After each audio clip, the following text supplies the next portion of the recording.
محمل نے پرسکون لہجے میں کہتے ہوئے اسے مزید تپا دیا تھا۔ علین ہری بھری گھاس کی نرماہٹ کو اپنے پیروں کے نیچے محسوس کرتی آگے چلنا شروع ہو گئی تھی، لیکن وہ اتنی بھی آگے نہیں گئی تھی کہ ان کی آوازوں کو نہ سن سکتی۔ اچھا، ذرا بتانا پسند فرمائیں گی ملکہ عالیہ کہ کس قانون نے آپ کو یہ حق دیا ہے؟ سینے پر ہاتھ باندھے حماس اب اسے گھورنے کا شغل فرما رہا تھا۔ اسی وقت ولیجہ بھی لان میں چلی آئیں۔ ان کے پیچھے ملازمہ بھی تھی جس نے ہاتھ میں کافی اور دیگر لوازمات کی ٹرے اٹھا رکھی تھی۔ علین نے شکریہ ادا کرتے ہوئے کافی کا کپ اٹھا لیا اور ولیجہ شاہ کے ساتھ لان میں رکھی پلاسٹک کی کرسیوں پر بیٹھ گئی۔ 1973 کے آئین کے تحت ہر شہری کو اپنی رائے دینے کا حق حاصل ہے اور جو اسے ایسا کرنے سے روکے گا وہ کڑی سزا کا حقدار ٹھہرے گا۔ محمل انہی کی طرف آتے ہوئے شان بے نیازی سے بولی، اچھا تو پھر یہ بھی بتا دو کہ کسی کے معاملات میں ٹانگ اڑانے پر کون سی دفعہ لاگو ہوتی ہے؟ وہ علین کے سامنے شرافت کا مظاہرہ کرتے ہوئے تحمل سے بولا، ورنہ تو بس نہیں چل رہا تھا کہ محمل کو کھری کھری سنا ڈالے جو بلا وجہ اس سے پنگے لینے پر تلی ہوئی تھی۔ فی الحال تو ایسی کوئی دفعہ میری آنکھوں کے سامنے سے نہیں گزری، لیکن تم بالکل بے فکر رہو، اگر مجھے ایسی کوئی دفعہ مل گئی تو تم پر ہونے والے کیسز کی تعداد میں اضافہ ہو جائے گا۔ محمل پلکیں چپکا کر معصومیت سے کہتی جوس کا گلاس اٹھا چکی تھی۔ اس کی آنکھوں سے چھلکتی شرارت صاف کہہ رہی تھی کہ محمل شاہ کو ہرانا مشکل ہی نہیں، ناممکن بھی ہے۔ حماس تو اپنی جگہ بل کھا کر رہ گیا۔ ان کو قانون کے بارے میں اتنا کیسے پتا؟ علین نے ولیجہ شاہ کو دیکھتے ہوئے حیرت سے استفسار کیا۔ یہ دونوں اکثر ابراہیم کی اسائنمنٹس بناتے رہتے ہیں، خاص کر محمل ہر وقت قانون کی کتابوں کی چھان پھٹک میں لگی رہتی ہے۔ ولیجہ شاہ کے بتانے پر علین نے خوشگوار حیرت سے دیکھا۔ ابراہیم کے نکمے پن اور کام چوری کا تو مجھے اچھی طرح سے اندازہ ہے۔ تم بتاؤ محمل، قانون دان بننے کا ارادہ ہے کیا؟ محمل نے جوش سے اس بات میں سر ہلایا۔ میں بھی بڑے پاپا اور بڑی مما کی طرح وکیل بنوں گی، علین مسکرا دی۔ حماس نے ایک نظر اسے دیکھا پھر وہاں سے اٹھ کر چلا گیا۔ وہ آج کل اپنے ماں باپ کے ذکر پر یوں ہی اداس ہو جایا کرتا تھا۔ محمل نے شرمندگی سے سر جھکا لیا۔ علین نے نرمی سے اس کا ہاتھ دبایا پھر اپنی کافی پینے لگی، اس یقین کے ساتھ کہ حماس کچھ دیر بعد پھر سے نارمل ہو جائے گا، اور یہی ہوا تھا۔ رات کے کھانے پر وہ نہ صرف بالکل ٹھیک ٹھاک تھا بلکہ محمل کے ساتھ شرارتیں بھی کر رہا تھا۔ وہ آہستہ سے دروازہ کھول کر اسٹڈی روم میں داخل ہوئی۔ سامنے ہی ابراہیم اور سفین شاہ اپنی تمام مصروفیات سے بے نیاز شطرنج کی بساط سجائے بیٹھے تھے۔ یہ اسٹڈی روم سفین شاہ کے کمرے سے منسلک تھا۔ ہاناش اور اس کا اسٹڈی روم الگ ہوا کرتا تھا کیونکہ دونوں کو ہی مطالعہ کے لیے تنہائی چاہیے ہوتی تھی۔ دھیمی چال چلتی وہ ایک سائڈ پر پڑے ڈبل صوفے پر جا بیٹھی۔ شطرنج کے مہروں کو غور سے دیکھتے ہوئے وہ سوچ رہی تھی کہ زندگی بھی تو شطرنج کی طرح ہے۔ انسان ہر فیصلے کو شطرنج کی چال کی طرح بہت سوچ سمجھ کر لیتا ہے، لیکن مقابل کی چال اس کی تمام حکمت عملی پر پانی پھیر دیتی ہے۔ زندگی میں ہم ہر قدم بہت پھونک پھونک کر اٹھاتے ہیں، لیکن شہمات تو لازم و ملزوم ہے۔ خیریت ہے علین بیٹا، کیا سوچ رہی ہو؟ اس کو پرسوچ نظروں سے شطرنج کے مہروں پر نگاہ ٹکائے دیکھ کر سفین شاہ نے استفسار کیا۔ ابراہیم نے غور سے مہروں کو دیکھا پھر پرسکون تاثرات کے ساتھ اپنی ملکہ کی مدد سے سفین شاہ کے بادشاہ کو مات دے دی۔ ان کا منہ کھل گیا۔ علین سے بات کرتے ہوئے انہوں نے بے دھیانی میں غلط مہرہ چل دیا تھا اور اب اس کا نتیجہ انہیں مات کی صورت میں ملا تھا۔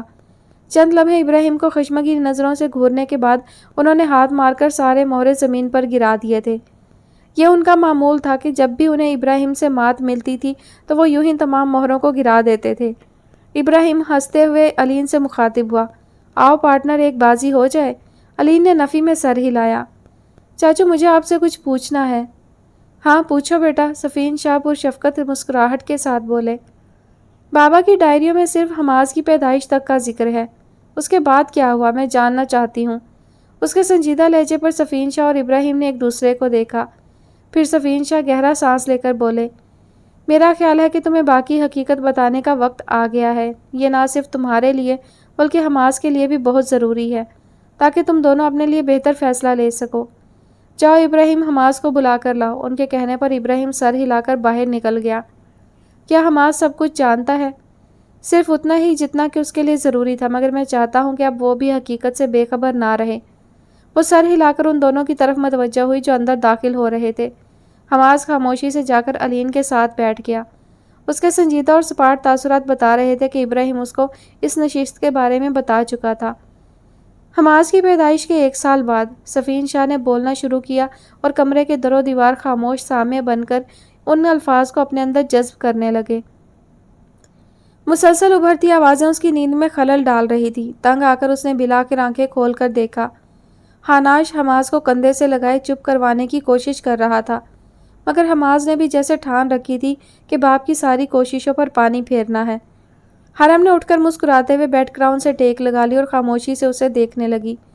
حناش کا رخ دوسری طرف تھا، اس لیے وہ حرم کو جاگتا ہوا نہیں دیکھ سکا تھا۔ ایک دم حناش چڑ کر بولا، اف یار، تم نے بھی ابھی ہی کام خراب کرنا تھا۔ حماس صاحب اپنا کمال دکھاتے ہوئے باپ کی ساری تیاری پر پانی پھیر چکے تھے۔ حناش جھنجھلا کر مڑا۔ حرم کو جاگتا دیکھ کر اسے نئے سرے سے تپ چڑھی۔ تم جاگی ہوئی تھی تو اس کو لے نہیں سکتی تھی؟ 2 گھنٹے بعد میری میٹنگ ہے اور لاڈ صاحب باپ کی ساری تیاری کا بیڑا غرق کر چکے ہیں۔ یہ آپ کی گود میں لگ ہی اتنا پیارا رہا تھا کہ میرا اس کو لینے کا دل ہی نہیں چاہا۔ حرم پلکیں جھپکاتی ہوئی معصومیت سے بولی۔ حناش نے مسکراہٹ دبا کر اسے گھورا، پھر حماس کو اس کی گود میں دیا۔ اس کا گیلا کوٹ دیکھ کر حرم کی ہنسی چھوٹ گئی۔ ہنس لو، کھل کر ہنس لو، ایک تو تمہاری نیند کا خیال کرتے ہوئے اسے میں سنبھال رہا تھا اور تم مجھ پر ہی ہنس رہی ہو، افسوس کی بات ہے۔ حرم جو ہنسی دبانے کی کوشش کر رہی تھی، حناش کے آخری جملے پر پھر اس کی ہنسی چھوٹ گئی۔ ویسے اس نے تو پیمپر پہنا ہوا تھا، پھر اس نے آپ کے کپڑے خراب کر دیے۔ یہ تنگ ہو رہا تھا تو میں نے اس کا پیمپر اتار دیا اور دوبارہ لگانا نہیں آیا ہے نا؟ حناش نے خجالت سے سر پر ہاتھ پھیرا۔ اسی وقت دروازے پر ہلکی سی دستک ہوئی۔ دستک کے انداز سے ہی وہ دونوں پہچان گئے تھے کہ کون آیا ہے۔ اچھی خاصی پرسکون زندگی چل رہی تھی، مجھے ہی شوق چڑھا تھا وبال جان پالنے کا۔ حناش بڑبڑاتے ہوئے دروازے کی طرف بڑھا۔ آپ اپنی اولاد کو وبال جان کہہ رہے ہیں؟ حرم شاکڈ لہجے میں بولی۔ کبھی کبھی تو وبال جان ہی لگتی ہے یہ اولاد۔ اس نے دروازے کا لاک کھولا۔ سامنے علین اسکول کے لیے تیار کھڑی تھی۔ سرخ چیک والی اسکرٹ میں بالوں کی پونی بنائے وہ پیاری لگ رہی تھی۔ السلام علیکم، گڈ مارننگ بابا، وہ اندر آ کر بولی۔ وعلیکم السلام بابا کی جان، and good morning to you. رات کو نیند صحیح سے آ گئی تھی؟ حناش نے مسکراتے ہوئے جھک کر اسے پیار کیا۔ حرم نے حیرت سے اسے دیکھا۔ ابھی تو اتنا چڑھا ہوا تھا۔ ہاں، بیٹی کے سامنے سارا چڑچڑا پن اور جھنجھلاہٹ جھاگ کی طرح بیٹھ گئی۔ بابا، I also had a dream. That's good. Good morning مما۔ گڈ مارننگ مما کی جان۔ حرم نے اسے وہیں سے فلائنگ کس دی۔ مما، کل میری پی ٹی ایم ہے۔ جی میری جان، آپ کے ساتھ جائیں گے بابا، حرم نے مسکراتے ہوئے کہا۔ حناش کا ٹائی باندھتا ہاتھ رکا، مڑ کر حرم کو دیکھا، پھر اکتاہٹ بھرے لہجے میں بولا، اس کے اسکول کی ٹیچرز اور پرنسپل اتنی عجیب سی ہیں، بندہ سارا وقت انکمفرٹیبل ہی رہتا ہے۔ حد ہو گئی حناش، ان سیاستدانوں کو کیسے برداشت کرتے ہیں جو سارا دن ایک دوسرے پر گولہ باری کرتے رہتے ہیں۔ ان کو پھر میں بالواسطہ یا بلا واسطہ طور پر انہی کے لیول کا جواب بھی دیتا ہوں، لیکن میں عورتوں کو کیا کہوں؟ عورتیں تو سبھی قابل احترام ہوتی ہیں۔ خیر، مجھے آفس کے لیے نکلنا ہے، اب دیر ہو رہی ہے، اپنا اور اس کا خیال رکھنا۔ اس نے کہتے ہوئے جھک کر حرم کی پیشانی چومی، پھر حماس کے ہاتھوں پر پیار کیا جو بیڈ پر لیٹا کھیل رہا تھا۔ علین، آپ اسکول کے لیے ریڈی ہو؟ جی بابا۔ آؤ پھر میں آپ کو ڈراپ کر دوں گا۔ اللہ حافظ، حرم مسکرا کر بولی۔ خدا حافظ جواباً وہ بھی اسے مسکراہٹ سے نوازتا علین کا ہاتھ پکڑ کر کمرے سے نکل گیا۔ یہ ایک پرتعیش آفس تھا۔ دیواروں پر سفید اور ہلکے بھورے رنگ کا پینٹ تھا۔ ایک دیوار پر پاکستان کا نقشہ تھا، جبکہ دوسری دیوار پر قائد اعظم اور اقبال جیسی عظیم ہستیوں کی تصویریں کندہ تھیں۔ راکنگ چیئر اور ٹیبل کی سیدھ میں دیوار گیر کھڑکی تھی جس سے سامنے کی عمارتیں اور سڑک کا منظر واضح نظر آتا تھا۔ سادہ تزئین و آرائش سے سجا یہ آفس اپنے مالک کی نفاذت اور اعلیٰ پسند کی عکاسی کر رہا تھا۔ وہ ابھی میٹنگ سے فارغ ہو کر آیا تھا۔ سفید بے شکن شرٹ پر گہرے سبز رنگ کا کوٹ پہنے وہ جاذب نظر لگ رہا تھا۔ بال ہمیشہ کی طرح پیچھے کی طرف سیٹ کیے ہوئے تھے۔ اس نے کوٹ اتار کر کرسی کی پشت پر پھیلایا، انٹرکام اٹھا کر اپنے لیے کافی منگوائی، پھر آفس سے ملحقہ واش روم کی طرف بڑھ گیا۔ چند لمحوں بعد وہ کافی سے لطف اندوز ہوتا دیوار گیر کھڑکی سے باہر کا نظارہ بھی کر رہا تھا۔ سڑک پر گاڑیاں، موٹر سائیکل، غرض ہر سواری تیزی سے اپنی منزل کی جانب رواں دواں تھی۔ اس کی نظریں سڑک سے ہوتی ہوئی گیٹ پر آ رکی۔ ایک دھان پان سا آدمی گیٹ سے اندر آنے کی کوشش کر رہا تھا، لیکن گارڈز مسلسل اس کی کوشش کو ناکام بنا رہے تھے۔ چند لمحوں تک وہ خاموشی سے ان کی حرکات دیکھتا رہا، پھر انٹرکام اٹھا کر چند بٹن دبائے اور کان سے لگا کر بولا، یہ آدمی اندر کیوں آنا چاہ رہا ہے؟ سر، آپ سے ملنا چاہتا ہے۔ کیوں؟ سر، وہ کہہ رہا ہے کہ وجہ صرف آپ کو ہی بتائے گا۔ ٹھیک ہے، اسے اندر آنے دو، لیکن سر، کہا نا کہ اندر آنے دو اسے، اب کی بار وہ روبدار لہجے میں بولا۔ پھر انٹرکام رکھ کر دوبارہ گیٹ کو دیکھنے لگا۔ کچھ دیر بعد وہ آدمی اس کے آفس میں بیٹھا بول رہا تھا، اس نے میرے معصوم بیٹے کو مار دیا۔ میرے بیٹے کا قصور صرف اتنا سا ہی تھا نا کہ اس نے سچ کا ساتھ دیا۔ انصاف کی امید لیے جہاں بھی جاتا ہوں نامراد لوٹتا ہوں، در بدر کی ٹھوکریں کھا کر اب تو تھکنے لگا ہوں۔ اب آپ میری بچی کچی امیدوں کا محور ہیں، براہ کرم میری مدد کریں۔ اگر یہ سب کچھ سچ ہوا جو ابھی آپ نے بتایا ہے تو یقین کریں کہ آپ کے بیٹے کو انصاف ضرور ملے گا۔ میں بھرپور تعاون کروں گا۔ بہت شکریہ، لیکن ایک مسئلہ ہے، وہ آدمی جھجک کر بولا۔ ہاناش نے اسے آگے بولنے کا اشارہ کیا۔ میری بیوی اب اس کیس کے لیے نہیں مانے گی۔ ہر جگہ سے ذلیل و خوار ہونے اور اپنی تمام تر جمع پونجی لگانے کے بعد اس کا قانون سے اعتبار ہی اٹھ گیا ہے۔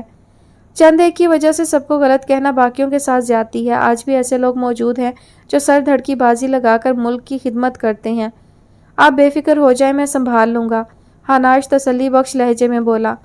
بہت بہت شکریہ، اللہ آپ کو ہمیشہ خوش رکھے، آپ کا یہ احسان میں زندگی بھر نہیں اتار سکوں گا، وہ شخص ممنونیت سے کہتا اس سے مصافحہ کر کے چلا گیا۔ ہاناش نے پرسوچ نظروں سے دروازے کو دیکھا، پھر اپنا موبائل اٹھایا اور کسی کو کال ملانے لگا۔ بابا دیکھیں، میں نے بٹر فلائی ڈرا کی ہے۔ الین پرجوش سی اس کے پاس آئی۔ اس نے مسکرا کر الین کے ہاتھ سے ڈرائنگ بک لی۔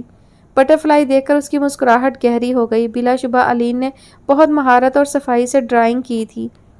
ویری گڈ، میری بیٹی تو ایکسپرٹ ہو گئی ہے۔ اس کے تعریفی کلمات پر الین کا چہرہ ننھی کلی کی مانند کھل اٹھا۔ وہ ہاناش کو اپنی باقی ڈرائنگز بھی دکھانے لگی۔ ہاناش نے اسے اٹھا کر اپنی گود میں بٹھا لیا۔ یہ اس کا فیملی ٹائم تھا۔ وہ جب بھی اس شہر میں ہوتا تھا تو اپنے آفس کے تمام کاموں کو سائڈ پر رکھ کر کم از کم 1 گھنٹہ اپنی فیملی کے ساتھ ضرور گزارتا تھا۔ حماس کرالنگ کرتا ہوا اس کے پاس آیا اور اس کی ٹانگ پکڑ لی، مطلب کہ اسے بھی آپ ہی کی طرح گود میں بٹھایا جائے۔ ہاناش نے ہاتھ بڑھا کر اسے اوپر اٹھایا اور گود میں دوسری طرف بٹھا لیا۔ اسی وقت حرم ڈش تھامے وہاں آئی۔ ان دونوں کو ہاناش سے لاڈ اٹھواتا دیکھ کر بے ساختہ اس کے چہرے پر مسکان آ گئی۔ اس نے آگے بڑھ کر ڈش ٹیبل پر رکھی اور خود بھی اس کے ساتھ والے صوفے پر بیٹھ گئی۔ ہاناش نے الین کو سائڈ پر بٹھا دیا۔ حماس کھا پی کر اس کی گود میں مچلنے لگا۔ اب اس کو کھیلنے کے لیے نیچے اترنا تھا۔ ہاناش نے اسے کارپیٹ پر چھوڑ دیا۔ اگلے ہی لمحے وہ تیزی سے کرالنگ کرتا دوسرے حصے میں پہنچ گیا۔ اس کی پھرتی پر وہ دونوں ہی ہنس دیے۔ ہاناش خیریت ہے، آپ کچھ کہنا چاہ رہے ہیں؟ جب وہ کافی پی چکا تو حرم بولی۔ ہاناش نے اسے حیرت سے دیکھا۔ تمہیں کیسے پتا کہ میں تم سے کچھ شیئر کرنا چاہ رہا ہوں؟ بس پتہ چل جاتا ہے، وہ تفاخر سے گردن اکڑا کر بولی۔ ہاناش اس کے انداز پر ہنس دیا۔ الین جاؤ بھائی کو دیکھو، کہیں خود کو چوٹ ہی نہ لگوا لے۔ الین کو بھیجنے کے بعد حرم نے سنجیدگی سے اسے دیکھا۔ آج میرے پاس ایک آدمی آیا تھا، اس نے گہرا سانس لے کر بولنا شروع کیا۔ کون آدمی؟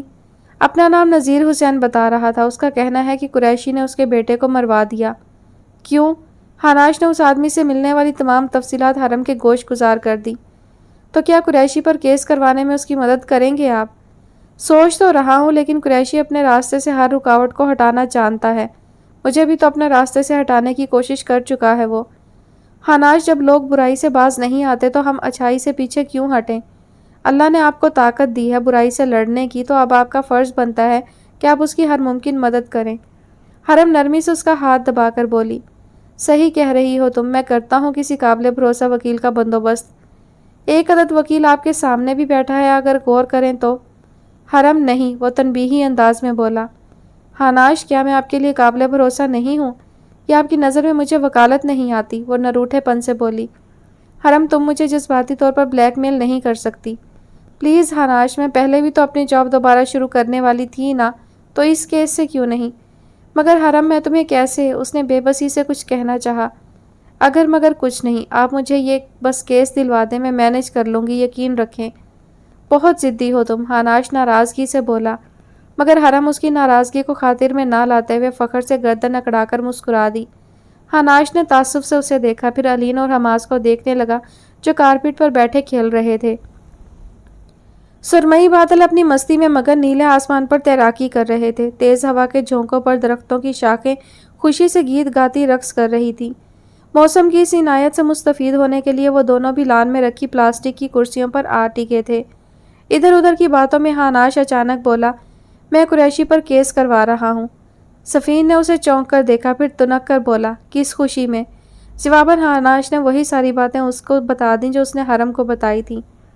ایک بار تم اس سے باضابطہ پنگا لے چکے اور اس کا انجام کیا ہوا تھا۔ میرا نہیں خیال کہ مجھے تمہیں یاد کروانے کی ضرورت ہے کہ اس کے بعد بھی تمہیں سکون نہیں ملا۔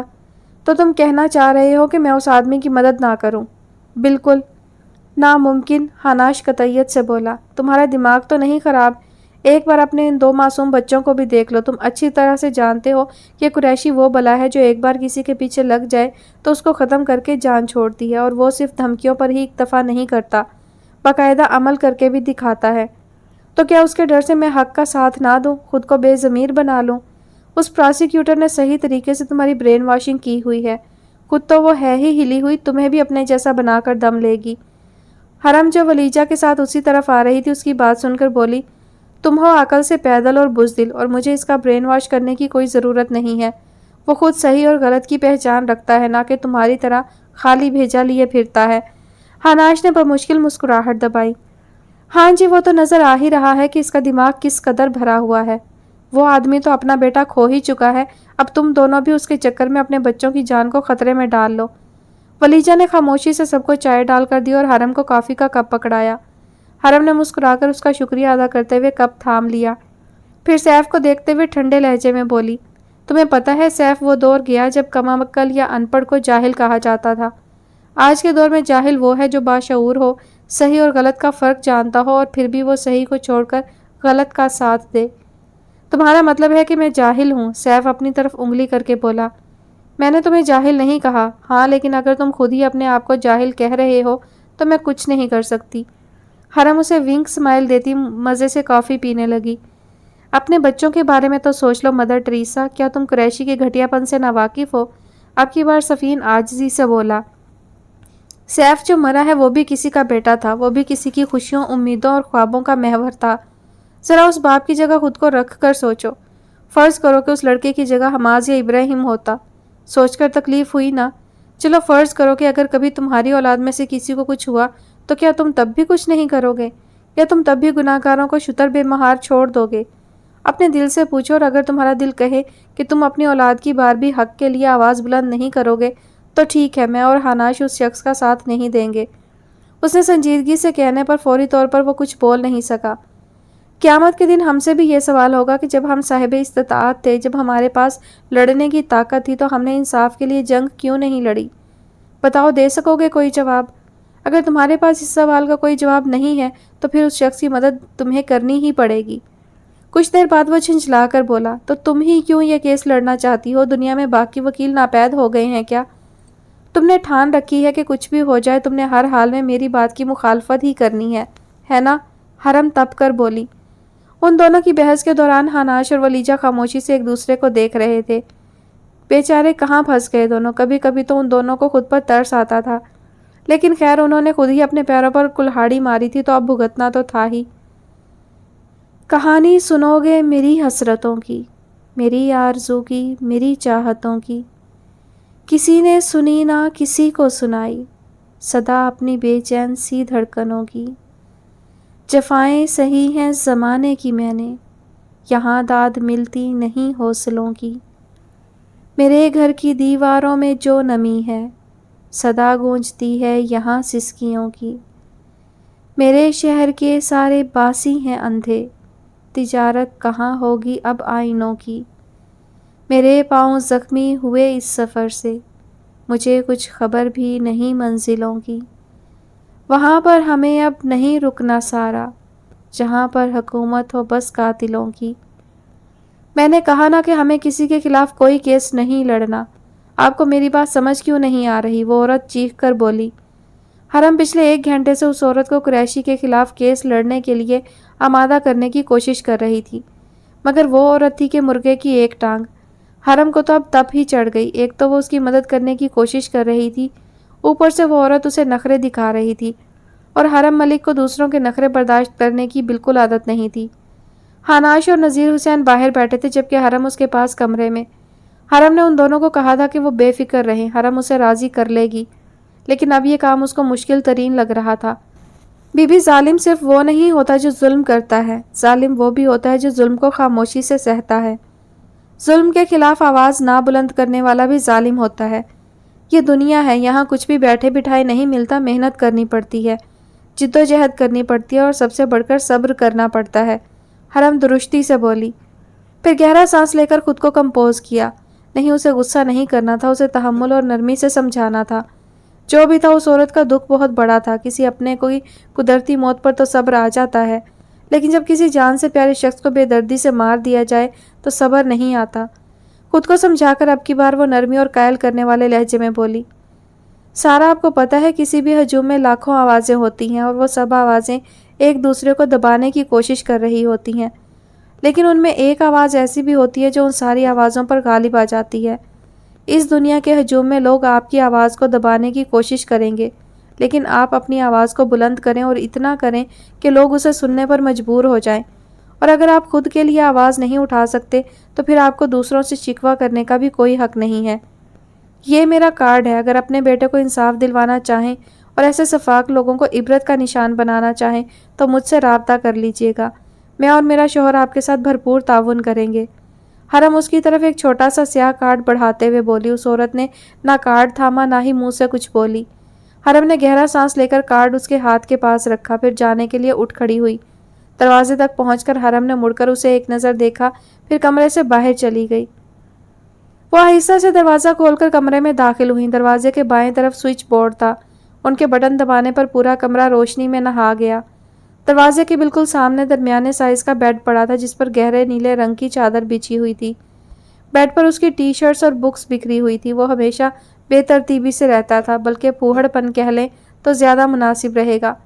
سارا کے ٹوکنے پر کہتا تھا، میری پیاری امی، ہیکرز ایسے ہی ہوتے ہیں، جس کے جواب میں سارا غصے اور تنبیہی انداز میں کہتی، ہیکر نہیں بننا تم نے، میری بات کان کھول کر سن لو، تم کوئی غلط کام نہیں کرو گے۔ آپ بے فکر رہیں، میری تربیت ایک نیک اور انسانیت کے جذبے سے لبریز عورت نے کی ہے۔ میں کبھی کوئی غلط کام نہیں کر سکتا جس پر آپ کو شرمندگی اٹھانی پڑے۔ وہ چونک کر حال میں واپس آئیں۔ بیڈ سے ہوتی ہوئی ان کی نظریں ڈریسنگ ٹیبل پر جا رکیں۔ ڈریسنگ ٹیبل پر مختلف پرفیومز کا ڈھیر لگا ہوا تھا۔ اسے نت نئی اور مہنگی خوشبوئیں استعمال کرنے کا خبط تھا۔ ایک گھڑی زمین پر پڑی اپنے مالک کی یاد میں سسک رہی تھی۔ انہوں نے جھک کر گھڑی اٹھائی، سیاہ پٹے والی گھڑی جس کے بڑے سے شفاف اور چمکتے ڈائل پر گرنے کی وجہ سے کریک پڑ چکا تھا۔ وہ اکثر جلد بازی میں اپنی چیزیں توڑ دیتا تھا اور پھر اس کو سارا سی چیزوں کی قیمت اور اہمیت پر ایک طویل لیکچر سننا پڑتا تھا، لیکن آج وہ لیکچر سننے والا کوئی نہیں تھا۔ ان کی آنکھیں نمکین پانی سے بھرنے لگیں۔ گھڑی کو دیکھتے ہوئے ان کی نظر اسٹڈی ٹیبل پر پڑی۔ اسٹڈی ٹیبل پر اس کا لیپ ٹاپ کھلا پڑا تھا۔ لیپ ٹاپ کی اسکرین اور کی پیڈ پر گرد کی تہ جم چکی تھی۔ انہوں نے آگے بڑھ کر اسکرین کو اپنے دوپٹے سے صاف کیا۔ ان کے کانوں میں اس کی آواز گونجی، امی دیکھیے گا، ایک دن آپ کا بیٹا ایک بہت بڑی سافٹ ویئر بنائے گا۔ دنیا کے ہر کونے میں آپ کے بیٹے کی صلاحیتوں کا ڈنکا بجے گا۔ وہ جب بھی اس کو نیٹ اور الیکٹرانک گیجٹس کے بے جا استعمال پر ٹوکتی تو جواب میں وہ بڑے جوشیلے اور پرعزم لہجے میں یہی جملہ دہراتا تھا۔ موتی آنکھوں سے لڑک کر گالوں پر آ ٹکے۔ انہوں نے لیپ ٹاپ کے بٹنوں کو چھوا۔ اس کی انگلیاں انتہائی مہارت اور تیزی سے کی پیڈ پر رقص کرتی تھیں۔ ٹیبل کے نیچے مختلف چاکلیٹس کے ریپر پڑے تھے۔ بقول اس کے چاکلیٹ اس کو توانائی دیتی ہیں تاکہ وہ مزید کام کر سکے۔ انہوں نے اپنی مٹھی میں دبا کارڈ آنکھوں کے سامنے کیا۔ سیاہ کارڈ جس پر سلور کلر سے پروسیکیوٹر حرم ملک، رابطہ نمبر اور ایڈریس لکھا تھا۔ کارڈ کے درمیان میں سلور کلر سے ترازو بنا ہوا تھا جس کے نیچے جسٹس لکھا تھا۔ ذہن کے پردوں پر نمودار ہونے والے مختلف منظر ان کو بہت کچھ سوچنے پر مجبور کر رہے تھے۔ نہیں، ان کے بیٹے کا خون اتنا بے مول نہیں تھا کہ کوئی بھی بے دردی سے اسے مار دیتا۔ وہ اس کے قاتلوں کو عبرت کا نشان بنائیں گی تاکہ آئندہ کسی ماں سے اس کا لخت جگر نہ چھینا جائے۔ انہوں نے ہاتھ کی پشت سے گال صاف کیے، پھر فون اٹھا کر کارڈ پر لکھا نمبر ڈائل کیا۔ ہیلو، کیا پروسیکیوٹر حرم ملک سے بات ہو سکتی ہے؟ جی بولیں، میں جبران قریشی کے خلاف کیس لڑنے کے لیے تیار ہوں، انہوں نے سنجیدگی سے کہا، پھر دوسری طرف کی بات سننے لگی۔ کمرے میں موجود ان کے بیٹے کی خوشبو مسکرائی تھی۔ ہمیں کیا کرنا ہوگا؟ وہ دونوں میاں بیوی اس وقت حرم کے آفس میں موجود تھے۔ حناش بھی وہیں ایک سائڈ پر دیوار سے ٹیک لگائے کھڑا تھا۔ آپ دونوں کو صرف پولیس اسٹیشن جا کر FIR درج کروانی ہے اور کورٹ میں ضرورت پڑنے پر گواہی دینی ہوگی۔ باقی سب کچھ میں اور میرے ہسبینڈ سنبھال لیں گے۔ حرم نے اس کے ہاتھ پر اپنا ہاتھ رکھتے ہوئے پرسکون لہجے میں کہا۔ لیکن وہ تو FIR درج کرتے ہی نہیں ہیں، سارا پریشانی سے بولی۔ آپ دونوں وہاں جا کر انہیں کیس کی ڈیٹیلز بتائیں گے، تب تک میں بھی وزٹ کے بہانے وہاں آ جاؤں گی، پھر میرے سامنے وہ انکار نہیں کر سکیں گے۔ کیا واقعی میرے بیٹے کو انصاف مل جائے گا؟ سارا نے جھجکتے ہوئے پوچھا۔ حرم کو اس پر ترس آ گیا۔ جن لوگوں کا کام قانون کی حفاظت کرنا ہوتا ہے، ان میں سے ہی کچھ لوگ قانون کو پامال کیے ہوئے ہیں، اور ایسے لوگوں کی وجہ سے عوام کا قانون پر سے اعتبار اٹھ جاتا ہے۔ آپ بے فکر ہو جائیں، ہر کوئی بے رحم اور ظالم نہیں ہوتا۔ میں اور میرے ہسبینڈ آپ دونوں کا بھرپور ساتھ دیں گے، چاہے ہمیں ایڑی چوٹی کا زور ہی کیوں نہ لگانا پڑے۔ حرم کے تسلی بخش لہجے پر اس کو تھوڑا حوصلہ ملا۔ اگر ایسا ہو گیا تو ہم ساری زندگی آپ دونوں کے احسان مند رہیں گے، اور نہ صرف ہم بلکہ نہ جانے کتنے مظلوم لوگوں کے آنگن میں امید کی کرن طلوع ہوگی۔ ان کے ممنون لہجے پر حرم نے گہرا سانس لے کر ہاناش کو دیکھا۔ وہ آسودگی سے مسکرا دیا۔ بالآخر پہلا مرحلہ اپنے اختتام کو پہنچا تھا، لیکن ابھی بہت سی دشواریاں ان کی منتظر تھیں۔ وہ کلاس وال کے قریب کھڑا تھا، دائیں ہاتھ میں سگار جس کے وہ گہرے کش لے کر دھوئیں کے مرگولے فضا میں آزاد کر رہا تھا۔ گہری سیاہ آنکھوں میں سرد مہری کے ساتھ ساتھ غرور بھی ہلکورے کھا رہا تھا۔ اپنی تمام کامیابیوں کا غرور، ہر چیز کا غرور جو اس نے دوسروں کے منہ سے چھین کر حاصل کی تھی۔ اسی وقت دروازہ کھول کر کوئی داخل ہوا۔ اس نے سگار کا گہرا کش لیا، پھر اسے پاس پڑے ٹیبل پر رکھی ایش ٹرے میں مسل کر مڑا۔ اس کا سیکریٹری سارم ہاتھ باندھے ایک سائیڈ پر کھڑا تھا، لیکن اس کے چہرے پر پریشانی کے آثار تھے۔ کیا ہوا سارم، تیرا منہ کیوں سوجا ہوا ہے؟ کہیں بیوی سے مار تو نہیں کھا کر آیا؟ اس نے اپنی بات پر خود ہی بے ہنگم سا کہا لگایا۔ منہ تو اب تمہارا سوجے گا جب تمہیں اپنے سر پر منڈلاتی موت نظر آئے گی، سارم نے دل میں نفرت سے سوچا، لیکن جب بولا تو اس کے لہجے میں ڈر کا عنصر نمایاں تھا۔ باس ایک گڑبڑ ہو گئی ہے۔ اب کون سا چاند چڑھا کر آیا ہے؟ قریشی بیزاری سے کہتا وہیں صوفے پر بیٹھ گیا۔ باس وہ ہاناش شاہ ہے نا، اس نے پھر سے آپ پر کیس کروا دیا ہے۔ وہ چونک کر سیدھا ہوا۔ اب اس کو کیا مصیبت ہے؟ نہ سکون سے خود رہتا ہے اور نہ دوسروں کو رہنے دیتا ہے۔ قریشی غصے سے دہاڑا۔ باس وہ جو ہوٹل والا لڑکا تھا جسے ہیکنگ آتی تھی اور آپ چاہتے تھے کہ وہ آپ کے لیے کام کرے، لیکن اس نے انکار کر دیا تھا، پھر آپ نے غصے میں اسے مروا دیا تھا۔ اس لڑکے کے ماں باپ نے MNA سے رابطہ کیا ہے اور اب وہ MNA ان کا بھرپور ساتھ دے رہا ہے۔ سارم کو پوری تفصیل بتانی پڑی تھی کیونکہ قریشی آئے دن کسی نہ کسی کے خون سے اپنا اعمال نامہ لکھتا رہتا تھا اور اسے ایسے کام اب یاد ہی نہیں رہتے تھے۔ ان دونوں کی یہ مجال کہ وہ جبران قریشی سے پنگا لیں گے۔ ذرا ان کو میری سلامی تو پیش کر کے آؤ میری طرف سے۔ باس وہ ہاناش شاہ کی پناہ میں ہے، وہ انہیں پوری طرح پروٹیکٹ کر رہا ہے اور کیس کو اس کی بیوی دیکھ رہی ہے۔ اس MNA نے بھرپور پلاننگ کے ساتھ میدان میں قدم رکھا ہے۔ اب ہم عدالت کے ذریعے ہی کچھ کر سکتے ہیں۔ اس MNA پر ہمارا کوئی زور نہیں چلے گا۔ قریشی نے سائڈ ٹیبل پر پڑا واز اٹھا کر تیش سے دیوار میں مارا۔ اس MNA کا وجود اس کے لیے ناسور بنتا جا رہا تھا۔ بس اب بہت ہو چکا، میرے وکیل کو بلاؤ فوراً، اب اس MNA سے نپٹنا ہی پڑے گا۔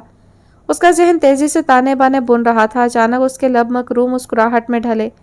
اب اسے خاموشی سے ہاناش کے اگلے کارڈ کا انتظار کرنا تھا تاکہ وہ آگے کا لائحہ عمل طے کر سکے۔ وہ پسینے میں شرابور مسلسل ٹریڈ مل پر بھاگ رہا تھا۔ اس سے کچھ فاصلے پر اس کا سیکریٹری اور رائٹ ہینڈ اسد کھڑا موبائل میں مصروف نظر آ رہا تھا۔ موبائل کی بیل بجنے پر اس نے ٹریڈ مل کی رفتار کم کرتے ہوئے اسد کو موبائل پکڑانے کا اشارہ کیا۔ سر، قریشی کی کال ہے۔ اسد نے اس کی طرف موبائل بڑھاتے ہوئے حیرت و پریشانی سے کہا۔ السلام علیکم قریشی صاحب، کیسے ہیں؟ اسد کو تولیہ کا اشارہ کرتے ہوئے موبائل کو لگا کر وہ ٹریڈ مل سے نیچے اتر آیا۔ وعلیکم السلام، ہم تو بہترین ہیں بھائی، تمہیں پتہ ہے تمہاری یہ عادت مجھے اچھی لگتی ہے کہ تم دشمن پر بھی سلامتی بھیجتے ہو۔ اسپیکر سے قریشی کی ایک محظوظ سی آواز ابھری۔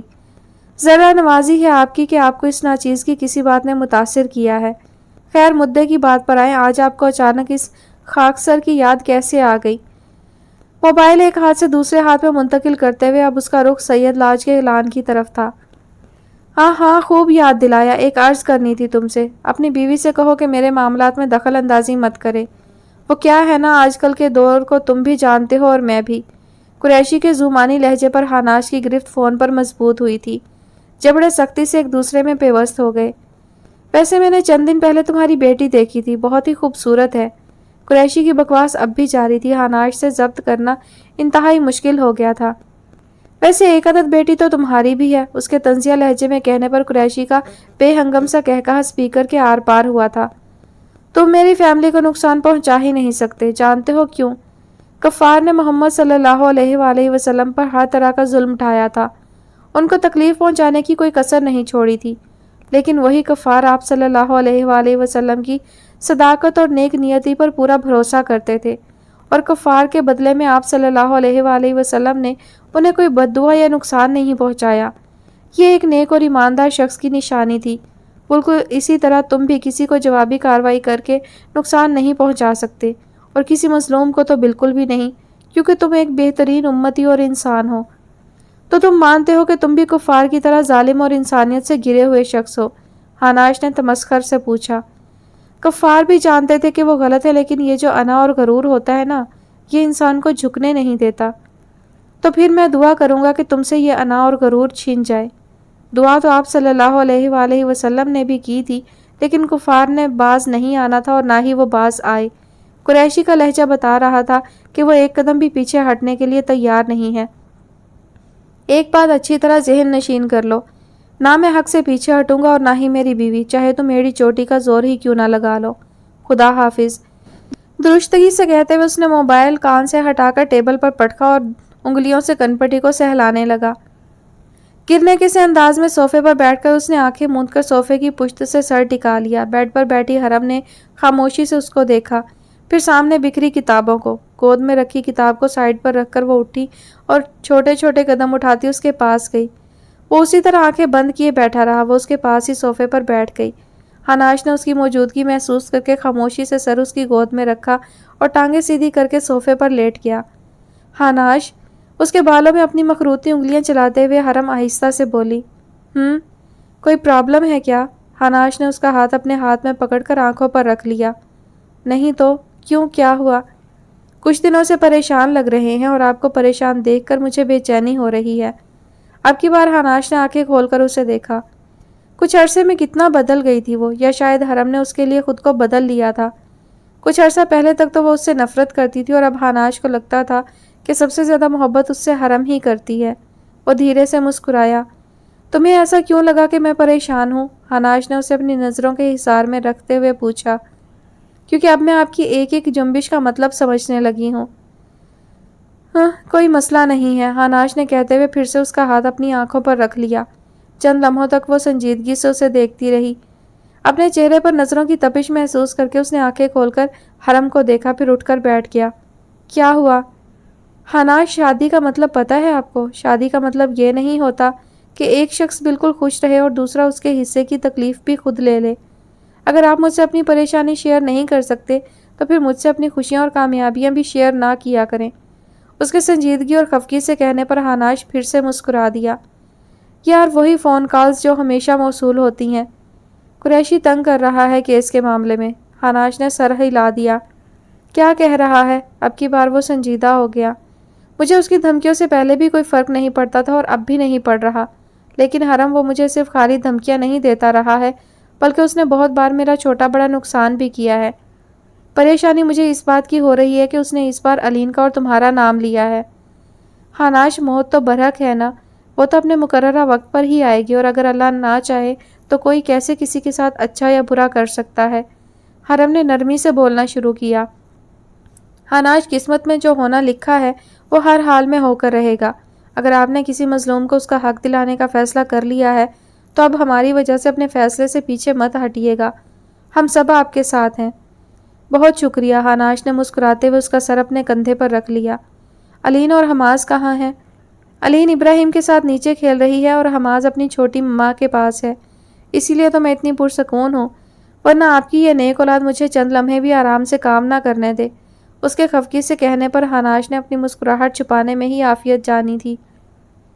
کمرہ عدالت میں اس وقت دونوں پارٹیوں کے وکلا موجود تھے۔ ہلکی ہلکی سرگوشیوں کی آوازیں مسلسل ابھر رہی تھیں۔ ہر کوئی آج کی پیشی کے بارے میں متجسس تھا۔ دائیں قطار کی سب سے پہلی کرسی پر حرم بیٹھی تھی۔ معمول کے مطابق وہ پراسیکیوٹر کے سیاہ گاؤن میں ملبوس تھی۔ اس سے کچھ فاصلے پر وکٹم کباب نذیر حسین بیٹھا تھا، جبکہ بائیں قطار کے شروع میں جبران قریشی اور اس کا وکیل احمد شمسی بیٹھا تھا۔ جج صاحب اپنے گارڈز کے ہمراہ اندر داخل ہوئے، سب ان کے احترام میں کھڑے ہو گئے۔ کارروائی کا آغاز ہوا۔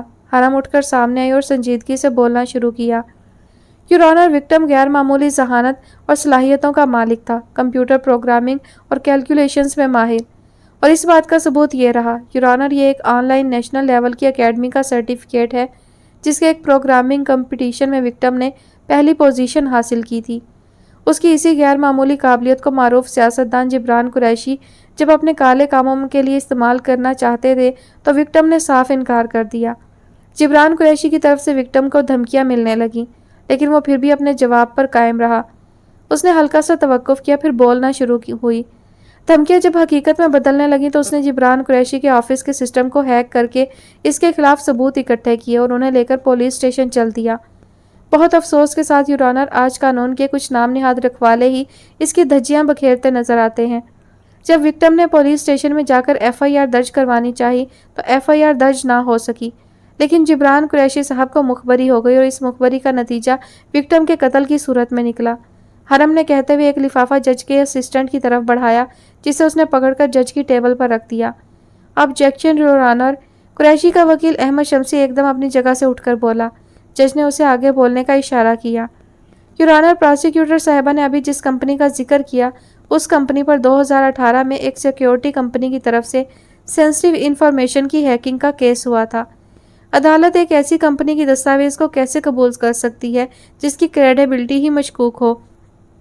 حرم نے شمسی کو کینہ توز نظروں سے دیکھا، پھر طنزیہ مسکراہٹ کے ساتھ بولی۔ شمسی صاحب، 2013 میں جبران قریشی صاحب پر سمگلنگ کا کیس ہوا تھا۔ 2015 میں ان کے خلاف قتل کے 3 مقدمے درج ہوئے تھے۔ 2018 اور 2020 میں قریشی صاحب پر کرپشن، ہیومن آرگن سمگلنگ اور قتل کے کیسز ہوئے تھے۔ کریڈیبلٹی تو پھر ان کی بھی مشکوک ہوئی، تو کیا عدالت ان کی طرف سے پیش کیے جانے والے ثبوتوں اور گواہوں کو تسلیم نہ کرے؟ پراسیکیوٹر صاحبہ سوچ سمجھ کر بولی، آپ جانتی بھی ہیں کہ آپ کس کے خلاف اتنے دھڑلے سے بکواس کر۔ شمسی مشتعل ہو کر چیخا، لیکن اس کی آواز کو جج صاحب کی باروب اور غسیلی آواز نے دبا دیا۔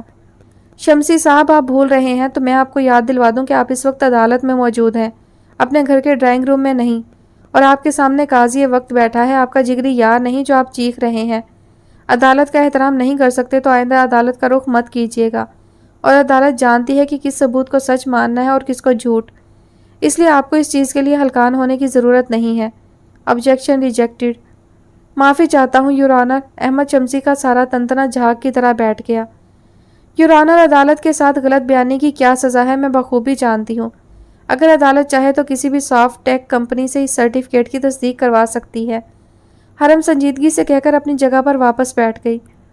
اسی وقت کوئی کمرہ عدالت میں داخل ہوا۔ شمسی نے مڑ کر دیکھا تو چونکا۔ جج نے اسے منتظر نظروں سے دیکھا جیسے اس کے بولنے کا انتظار کر رہے ہوں۔ یور آنر، کیا مجھے 2 منٹ مل سکتے ہیں؟ اس کے کہنے پر جج نے سر ہلایا۔ وہ اٹھ کر آنے والے آدمی کے پاس گیا۔ چند جملوں اور ایک لفافے کے تبادلے کے بعد وہ ہلکا سا مسکراتا ہوا واپس آیا۔ اس کی مسکراہٹ دیکھ کر حرم چونکی۔ یور آنر، میرے پاس ایلی بائی موجود ہے جو یہ گواہی دینے کے لیے تیار ہے کہ حادثے کے دن میرے کلائنٹ جبران قریشی صاحب اس کے ساتھ میٹنگ میں مصروف تھے۔ اس کے بعد وہ اسی ایلی بائی کے ساتھ 1-2 جگہ دیکھنے گئے تھے۔ وہ ایلی بائی آج ہی آ جاتا، لیکن اچانک اس کی بیوی کی طبیعت ناساز ہو گئی، جس کی وجہ سے وہ نہ آ سکا۔ اگر عدالت اگلی پیشی تک کی مہلت دے دے تو مہربانی ہوگی۔ Objection your owner. حرم پریشانی سے کھڑی ہوئی۔ جج نے اسے بولنے کا اشارہ دیا۔ یور آنر، یہ ایلی بائی پہلے عدالت کیوں نہیں آیا؟ اب جبکہ کیس اپنے آخری مراحل میں ہے تو انہیں یاد آ گیا کہ ان کے پاس ایلی بائی بھی موجود ہے۔ پراسیکیوٹر صاحبہ، آپ شاید بھول رہی ہیں کہ ملزم کے پاس آخری لمحے تک کا وقت ہوتا ہے کہ وہ اپنی بے گناہی ثابت کر سکے۔ شمسی چڑھانے والی مسکراہٹ کے ساتھ بولا۔ Objection overruled. حرم مایوسی سے واپس بیٹھ گئی۔ اسے کچھ اچھی وائبس نہیں آ رہی تھی۔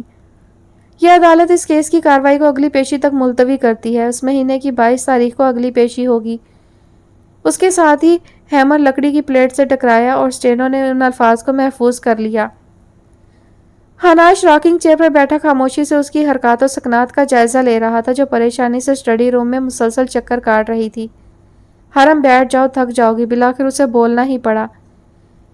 ہناش، مجھے ٹینشن ہو رہی ہے۔ پچھلی پیشی تک تو اس ایلی بائی کا نام و نشان تک نہیں تھا، اب اچانک کہاں سے نمودار ہو گیا؟ ایسا بھی تو ہو سکتا ہے نا کہ انہوں نے اس ایلی بائی کو آخری پیشی کے لیے بچا کر رکھا ہو۔ میری چھٹی حص مسلسل کہہ رہی ہے کہ کچھ نہ کچھ تو غلط ہے۔ کہیں ایسا تو نہیں کہ انہوں نے جھوٹا ایلی بائی تیار کر لیا ہو؟ ان سے اچھائی کی امید کی ہی نہیں جا سکتی۔ اپنے الفاظ پر وہ خود ہی چونکی۔ بالکل یہی بات ہے، لیکن ہناش اگر اسے علی بھائی نے جھوٹی گواہی دے دی تو ہم کیس ہار جائیں گے، ساری محنت پر پانی پھر جائے گا۔ اب کی بار اس کا لہجہ روحانسا ہو گیا۔ ہناش نے خاموشی سے اسے دیکھا، پھر اپنی جگہ سے اٹھا، اس کو ہاتھ پکڑ کر صوفے پر بٹھایا، پھر خود بھی اس کے ساتھ ہی بیٹھ گیا۔ تم خود ہی تو کہتی ہو کہ جو ہونا ہے وہ ہو کر رہے گا، میرے یا تمہارے پریشان ہونے سے قسمت کا لکھا بدل تو نہیں جائے گا، اور اگر انہوں نے جھوٹی گواہی دلوا کر کیس جیت بھی لیا تو ہم ہائی کورٹ میں اپیل کر دیں گے۔ آخر کب تک وہ لوگ جھوٹے گواہ اور ثبوت پیش کرتے رہیں گے؟ ہناش کے تسلی بخش لہجے پر اسے تھوڑی ڈھارس ملی۔ وہ دونوں چونک کر دروازے کی جانب متوجہ ہوئے، جہاں 6 سالہ علین منہ پھلائے کھڑی دستک دے رہی تھی۔ ہناش مسکراتا ہوا اٹھا اور اس کے لیے دروازہ کھولا۔ وہ اسی طرح منہ پھلائے اسٹڈی روم میں داخل ہوئی اور ناراضگی کے اظہار کے طور پر صوفے سے کچھ فاصلے پر کھڑی ہو گئی، جہاں حرم بیٹھی تھی۔ میری پرنسس کا موڈ کیوں آف ہے؟ ہناش نے مسکراہٹ دبا کر اسے گود میں اٹھایا، پھر راکنگ چیئر پر بیٹھ گیا۔ بابا، آپ آخری بار ہمارے ساتھ کب آؤٹنگ پر گئے تھے؟ علین کے سنجیدگی سے پوچھنے پر اس نے کان کی لو کھچائی۔ دیکھا آپ کو یاد نہیں ہے، آخری بار ہم 1 مہینہ پہلے پکنک پر گئے تھے۔ علین غصے اور ناراضگی سے کہتی اس کی گود سے اترنے لگی، لیکن ہناش نے اسے دوبارہ بٹھا لیا۔ سوری بیٹا، بابا آج کل کام میں بہت مصروف رہتے ہیں، لیکن آپ کل شام کو تیار رہنا، ہم سب کل لازمی چلیں گے آؤٹنگ پر۔ لیکن ہناش، حرم کچھ کہنے لگی کہ ہناش نے اسے اشارتاً روک دیا۔ اٹس اوکے حرم، چند گھنٹوں کی بات ہے، واپس آ کر کیس کی تیاری کر لینا۔ اس کے نرمی سے کہنے پر حرم مزید کچھ نہیں بول سکی تھی۔ اس نے ایک نظر خود کو شیشے میں دیکھا، پھر بیڈ پر پڑی شال اٹھا کر اچھی طرح اپنے گرد لپیٹی۔ اب اس کا رخ کمرے سے نکل کر سیڑھیوں کی جانب تھا۔ سیڑھیوں سے لاؤنج کا منظر بالکل واضح تھا۔ 1 سالہ حماز کارپیٹ پر کھلونے بکھیرے بیٹھا تھا۔ محمل جو اس سے 1 ماہ بڑی تھی، اس سے کھلونے چھین چھین کر اپنے پاس رکھے جا رہی تھی۔ حماز منہ سے عجیب عجیب آوازیں نکالتا، غالباً اس سے لڑائی کر رہا تھا۔ ولیجہ پاس ہی صوفے پر بیٹھی میگزین کی ورق گردانی کر رہی تھی، وقتاً فوقتاً ان پر بھی نظر ڈال لیتی۔ حرم چلتی ہوئی اسی طرف آ گئی۔ ماشاءاللہ، بہت پیاری لگ رہی ہو، کہاں کہاں سے حسن پھوٹ رہا ہے۔ ولیجہ اس کو دیکھ کر میگزین سائڈ پر رکھتے ہوئے شریر لہجے میں بولی۔ حرم اس کی بات پر جھینپ گئی، پھر مصنوعی گھورتے ہوئے بولی، شرم کر لو، اب میری ایسے جملے سننے کی عمر رہ گئی ہے کیا؟ اف حرم، جن کی اولادیں 26 سال کی ہوتی ہیں وہ بھی خود کو بنا سنوار کر رکھتی ہیں، اور تمہاری تو صرف 6 سال کی بیٹی ہے، لیکن تم نے ابھی سے خود پر بڑھاپا طاری کیا ہوا ہے۔ ولیجہ نے اس کو گھرکا۔ میرے پاس ایسے چونچلوں کے لیے بالکل وقت نہیں ہے۔ اس کے بے نیازی سے کہنے پر ولیجہ نے اسے تعصب سے دیکھا۔ اف، حماز کو تو میں تیار کرنا ہی بھول گئی۔ حماز کو دیکھتے ہی اسے نئی پریشانی نے آ گھیرا۔ اس کو یہیں چھوڑ جاؤ، تم لوگوں کو صحیح سے انجوائے بھی نہیں کرنے دے گا، لیکن یہ یہاں تمہیں تنگ کرے گا۔ کوئی بات نہیں، میں اسے سنبھال لوں گی، ویسے بھی اس کی اپنی چھوٹی مما سے کافی دوستی ہے۔ ولیجہ کے تسلی بخش لہجے پر وہ گہرا سانس لیتی علین کی طرف متوجہ ہوئی۔ سیاہ رنگ کے فراق میں بالوں کو ہیئر بینڈ میں جکڑے وہ بہت پیاری لگ رہی تھی۔ مما، بابا بلا رہے ہیں، علین نے اطلاع دی۔ ولیجہ، آر یو شور کہ تم اسے سنبھال لو گی؟ اس کی اور محمل کی بنتی بھی تو نہیں ہے۔ اس نے جاتے جاتے رک کر پھر سے استفسار کیا۔ تم بے فکر ہو کر جاؤ، ہناش بھائی تمہارا انتظار کر رہے ہوں گے۔ ویسے تو تمہیں دیکھ کر ان کی انتظار کی ساری کوفت دور ہو جائے گی۔ پورے ہتھیاروں سے لیس ہو کر میدان میں اتری ہو۔ ولیجہ اسے چھیڑنے سے باز نہیں آئی تھی۔ حرم مسکراہٹ دبا کر مصنوعی خفگی سے گھورتی علین کا ہاتھ تھام کر باہر کی طرف بڑھ گئی۔ ہناش گاڑی کے پاس کھڑا ان کا انتظار کر رہا تھا۔ گہرے نیلے رنگ کے 3 پیس میں بالوں کو سلیقے سے پیچھے کی طرف سیٹ کیے وہ ہمیشہ کی طرح خوبرو اور جاذب نظر لگ رہا تھا۔ حرم علین کا ہاتھ پکڑ کر اس طرف آئی۔ اس کو دیکھ کر سرمئی آنکھوں میں ستائش ابھری۔ وہ کاسنی رنگ کا ہلکی ہلکی کڑھائی والا سوٹ پہنے ہوئے تھی۔ سیاہ بالوں کو کیچر میں مکید کیے ہلکے سے میک اپ میں وہ واقعی پیاری لگ رہی تھی۔ ہناش نے گھوم کر اس کے لیے گاڑی کا دروازہ کھولا۔ وہ شکریہ ادا کرتی گاڑی میں بیٹھ گئی۔ اچھی لگ رہی ہو، ہناش گاڑی میں بیٹھ کر اس کو دیکھتے ہوئے بولا۔ علین پچھلی سیٹ پر بیٹھی تھی۔ لگنے سے کیا مراد؟ کیا میں اچھی اور خوبصورت نہیں ہوں؟ حرم نے مصنوعی خفگی اور ادا سے استفسار کیا۔ عملاً بتاؤں یا زبانی کلامی؟ ہناش اس کی طرف ہلکا سا جھک کر دلکشی سے مسکراتے ہوئے بولا۔ حرم نے سرخ چہرے کے ساتھ اس کو گھورا۔ علین کا تو خیال کر لیں۔ اس کے دبے دبے تنبیہی لہجے پر وہ مسکراہٹ دبا کر سیدھا ہوا اور گاڑی سٹارٹ کر کے راستے پر ڈال دی۔ وہ تینوں ریسٹورانٹ میں داخل ہوئے۔ پورے ریسٹورانٹ میں کھانے کی اشتہا انگیز خوشبو پھیلی ہوئی تھی۔ آرام دہ ماحول میں کھانے سے لطف اندوز ہوتے لوگ خوش گپیوں میں مصروف تھے۔ گلاس وال کے ساتھ والی ٹیبل کا انتخاب کر کے وہ اس کی جانب بڑھ گئے کیونکہ وہاں سے باہر گارڈن میں مختلف اقسام کے رنگ برنگے پھول صاف نظر آ رہے تھے۔ ان دونوں کو بٹھانے کے بعد ہناش خود بھی گھوم کر ٹیبل کی دوسری طرف بیٹھ گیا۔ کیا کھائے گی میری پرنسس؟ اس نے مینیو کارڈز اٹھاتے ہوئے پوچھا۔ وہی جو بابا کھائیں گے، وہی جواب جو ہمیشہ ملتا تھا، اور بابا بھی وہی کھائیں گے جو مما کھائیں گی، اس لیے میں خود ہی کچھ آرڈر کر لیتی ہوں۔ آپ دونوں مینیو کارڈ کو چھاننے کا تکلف مت کریں۔ حرم کے کہنے پر ہناش نے مسکراہٹ دبا کر مینیو کارڈ واپس رکھا اور ہاتھ کے اشارے سے ویٹر کو بلایا۔ ویٹر ہناش کو دیکھ کر چونکا۔ ہناش نے اسے سنجیدگی سے دیکھا تو وہ گڑبڑا کر جلدی سے آرڈر نوٹ کرنے لگا۔ کچھ دیر بعد وہ تینوں بھی کھانے سے لطف اندوز ہوتے ریسٹورانٹ کے منظر کا حصہ بن چکے تھے، اس بات سے قطعی انجان کہ اب سے کچھ دیر بعد کیا ہونے والا ہے۔ ویٹر ارد گرد دیکھتا ہوا تیزی سے ریسٹ روم کی طرف بڑھ گیا۔ وہ فون پر کسی سے بات کر رہا تھا۔ چند لمحوں بعد اس نے چہرے پر آیا پسینہ صاف کیا، پھر متوازن چال چلتا ہوا باہر آیا اور اپنے کام میں مصروف ہو گیا۔ گولیوں کی تڑتڑاہٹ سے خوف و ہراس کی ایک شدید لہر پورے ماحول میں دوڑ گئی۔ لوگ چیخ و پکار کرتے خود کو گولیوں سے بچانے کے لیے ادھر ادھر بھاگ رہے تھے۔ حرم نے پریشانی سے ہناش کو دیکھا۔ وہ اسے پرسکون رہنے کا اشارہ کرتا ہوا پیچھے ہونے ہی لگا تھا کہ ایک گولی شیشہ توڑتی ہوئی اندر داخل ہوئی۔ ہناش! حرم زور سے چیخی، لیکن تب تک دیر ہو گئی تھی۔ گولی اس کے سینے سے آر پار ہوتی ہوئی زمین پر گری تھی۔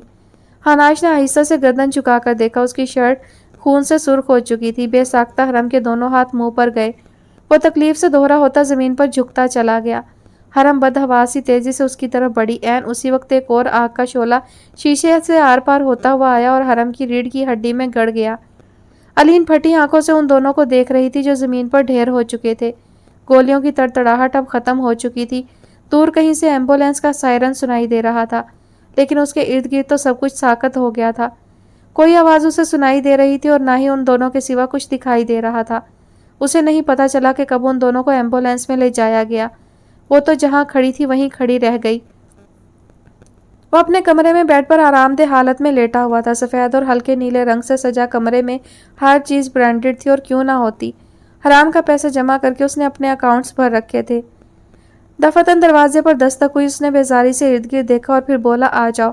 سارم کمرے میں داخل ہوا اور سنجیدگی سے بولا، سر کام ہو گیا ہے۔ اس کی آنکھوں میں شیطانی چمک ابھری اور ہونٹ مکروہ مسکراہٹ میں ڈھلے۔ بہت خوب۔ اس کے مکروہ قہقہے کو سنتے کمرے کے در و دیوار ساکت تھے۔ شاید اب وہ ان قہقہوں کو سننے کے عادی ہو چکے تھے۔ ناظرین، اہم خبر سے آپ کو آگاہ کرتے چلیں کہ کراچی کی ایک مصروف شاہراہ پر بنے ریسٹورانٹ میں دہشت گردی کا واقعہ پیش آیا ہے۔ 2 افراد موقع پر بھی جان سے ہاتھ دھو بیٹھے ہیں، جبکہ 3 کو شدید زخمی حالت میں ہسپتال منتقل کر دیا گیا ہے۔ جاں بحق ہونے والوں میں سید ہناش شاہ بھی ہیں، جبکہ ان کی بیوی بھی شدید زخمی ہوئی ہیں۔ ایک بار پھر آپ کو بتاتے چلیں کہ نیوز اینکر پورے جوش سے اطلاع دے رہا تھا اور اس کا دماغ صحیح معنوں میں معاف ہوتا جا رہا تھا۔ دل و دماغ اس خبر کو قبول کرنے پر راضی ہی نہیں تھے، لیکن ہاسپٹل اور دیگر جگہوں سے موصول ہونے والی فون کالز کی وجہ سے اسے یقین کرنا ہی پڑا تھا۔ بغیر کچھ سوچے سمجھے وہ باہر کی طرف بھاگا تھا۔ ولیجہ شاہ نے حیرت سے اسے بھاگتے دیکھا۔ کانوں میں نیوز اینکر کی آواز پڑی تو وہ ٹی وی کی جانب متوجہ ہوئی۔ ٹی وی پر چلنے والی خبر ان کو پتھر کا کرنے کے لیے کافی ثابت ہوئی تھی۔ منہ پر ہاتھ رکھے وہ زمین پر بیٹھتی چلی گئی۔ چند گھنٹے پہلے، سر آپ کو کچھ بہت ضروری بتانا ہے۔ وہ سنوکر کلب میں کھڑا تھا جب اس کا سیکریٹری تیزی سے اندر آ کر بولا۔ ڈسکو لائٹس میں کلب کا منظر کچھ حد تک واضح تھا۔ 3 پیس سوٹ پہنے، ہاتھ میں سنوکر سٹک پکڑے وہ ٹیبل کے سامنے کھڑا تھا۔ چہرے پر پڑتی سرخ اور نیلی روشنیوں میں صرف گہری مونچھیں اور چمکتی ہوئی آنکھیں ہی نظر آ رہی تھیں۔ ٹیبل کی دوسری جانب جدید تراش خراش والے سیاہ لباس میں ملبوس اس کی بیٹی نیہا کھڑی تھی۔ میک اپ سے آٹے چہرے پر اچانک بیزاری چھائی تھی۔ ہاں بولو سارم۔ سر وہ ہناش اپنی بیوی اور بیٹی کے ساتھ باہر نکلا ہے۔ ہمارے پاس یہ اچھا موقع ہے انہیں ختم کرنے کا۔ کیس جیتنا ہمارے بس میں نہیں ہے، سارم پرجوش لہجے میں بولا۔ نیہا نے کوفت سے اسے دیکھا، پھر بولی، اپنی کام چوری کو کور کرنا کوئی تم سے سیکھے۔ اس نے سٹک سے بال کو ہٹ کیا، بال گھومتی ہوئی دوسری بال سے ٹکرائی اور وہ دونوں ٹیبل کے کونے میں بنے ہال میں جا گری۔ آنکھوں میں شیطانی چمک ابھری۔ ٹھیک ہے، 2-4 ماہر شوٹرز کو بھیج دو۔ جب وہ کسی پبلک پلیس پر ہو تب ہناش کو مروا دینا۔ اس کی بیوی خود ہی پیچھے ہٹ جائے گی۔ اور ہاں، اپنے آدمیوں کو کہنا کہ ساتھ میں 2-4 عام لوگوں کو بھی مار دے تاکہ یہ دہشت گردی لگے۔ اگر اس بار بھی کوئی غلطی ہوئی تو تم اپنے کفن کا انتظام خود کر لینا۔ اس کے شفاق لہجے پر سارم نے جھرجھری لی۔ ڈیڈی اس کی بیوی کو بھی مروائیں۔ آپ جانتے نہیں ہیں اس جاہل عورت نے مجھ سے کتنی بدتمیزی کی تھی مال میں، اور اس نے مجھے تھپڑ بھی مارا تھا۔ نیہا کے غصے سے کہنے پر سارم پورا کانپ گیا تھا۔ انسان کہلائے جانے کے لائق نہیں تھے یہ لوگ۔ لوگوں کو تو ایسے مارنے کا کہہ رہے تھے جیسے انسان نہ ہو، بھیڑ بکریاں ہوں۔ یار اس پروسیکیوٹر کو بھی پار لگا دینا۔ سارم سر ہلا کر دروازے کی جانب بڑھ گیا۔ سارم، جی باس۔ اس بچی کو مت مارنا، وہ تو ویسے ہی بے ضرر ہے۔ نیہا نے بیزاری سے سر جھٹکا۔ سارم وہاں سے چلا گیا اور وہ دونوں پھر سے اپنے کھیل میں مصروف ہو گئے۔ حال میری بدنصیبی تو دیکھو علین کہ نہ میں اپنے بھائی بھابھی کو بچا سکا اور نہ ہی ان کی اولاد کو۔ ابراہیم اور ولیجہ گواہ ہیں کہ میں ایک دن بھی سکون سے نہیں سو سکا۔ کہاں کہاں نہیں ڈھونڈا میں نے تمہیں، پورا کراچی چھان مارا، لیکن تمہارا نام و نشان تک نہ مل سکا۔ سفین شاہ روندے ہوئے لہجے میں بول رہے تھے۔ حماد سر جھکائے بیٹھا تھا، ایک کے بعد ایک آنسو اس کے ہاتھ کی پشت پر گرتے جا رہے تھے۔ ابراہیم بھی سنجیدہ سا ہو کر بیٹھا تھا۔ اس کیس کا کیا ہوا جسے مما لڑ رہی تھی؟ چند لمحوں بعد علین کی سپاٹ سی آواز گونجی۔ وہ کیس دوسرے پروسیکیوٹر کو مل گیا تھا۔ اور فیصلہ؟ ظاہر ہے فیصلہ تو قریشی کے حق میں ہی ہوا تھا جس نے یہ سب کروایا تھا۔ ان کا لہجہ تلخی لیے ہوئے تھا۔ تو آپ نے اس فیصلے کو چیلنج کیوں نہیں کیا؟ اور ماما بابا کے قتل کا کیس کیوں نہیں کروایا اس کے خلاف؟ اب کی بار علین بولی تو لہجے میں طنز کا عنصر نمایاں تھا۔ حکومت نے اس سانحے پر دہشت گردی کا ٹیگ لگا دیا تھا اور میں اپنے حواسوں میں ہی کہا تھا۔ بھائی کا قتل، اس کی اولاد کی گمشدگی، بزنس میں نقصان، ایک کے بعد ایک عذاب قہر بن کر ٹوٹا تھا مجھ پر۔ میں تو اپنی ذات سے بھی لا تعلق ہو گیا تھا۔ لیکن تمہارا شکوہ برحق ہے۔ قریشی کے ساتھ ساتھ میں بھی اپنے بھائی کا مجرم ہوں جو اس کو اتنی آسانی سے جانے دیا۔ میں جانتا ہوں علین کہ میں ہرگز معافی کے لائق نہیں ہوں، لیکن تم پلیز ایک بھائی کا بھرم رکھ لو جو پچھلے کئی سالوں سے بے سکون ہے۔ ہر دن ایک نئی اذیت لاتا ہے میرے لیے۔ سر جھکا کر شرمندگی سے بولتے ہوئے آخر میں انہوں نے اس کے آگے ہاتھ جوڑ دیے۔ علین تو کیا حماز اور ابراہیم بھی اپنی اپنی جگہ ساکت ہو گئے تھے۔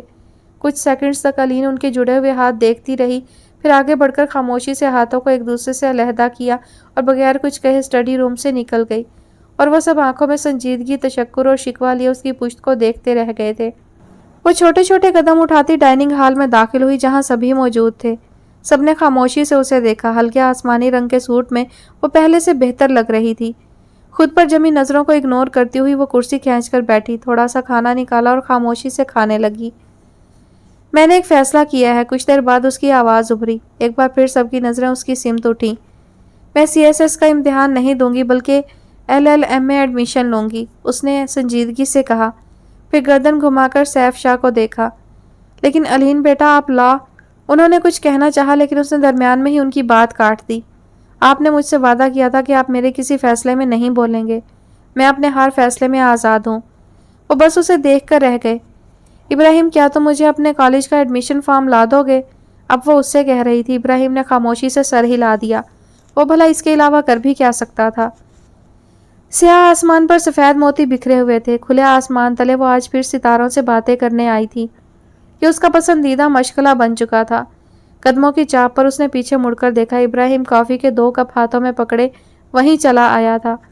علین نے شکریہ ادا کرتے ہوئے 1 کپ تھام لیا۔ کافی کے گھونٹ بھرتے ہوئے وہ خاموشی سے آسمان کو تکے جا رہی تھی اور ابراہیم اس کو۔ چند لمحوں بعد خاموشی کا پردہ چیرتی ہوئی ابراہیم کی آواز ابھری۔ تو تم بدلہ لینا چاہتی ہو بڑے پاپا اور بڑی ماما کی موت کا؟ بدلہ نہیں، انصاف۔ ایک ہی بات ہے۔ علین اس کی طرف دیکھ کر مسکرائی۔ ایک بات نہیں ہے، بدلے اور انصاف میں فرق ہوتا ہے۔ تمہیں پتہ ہے ابراہیم، آج سے 1 مہینہ پہلے تک میں نے سوچا بھی نہیں تھا کہ میں یہاں آؤں گی۔ مجھے اپنے ماں باپ کا بدلہ چاہیے تھا، لیکن میری پلاننگ میں یہاں آنا ہرگز شامل نہیں تھا۔ وہ رکی، کافی کے چند قطرے حلق میں اتارے، پھر بولنے لگی۔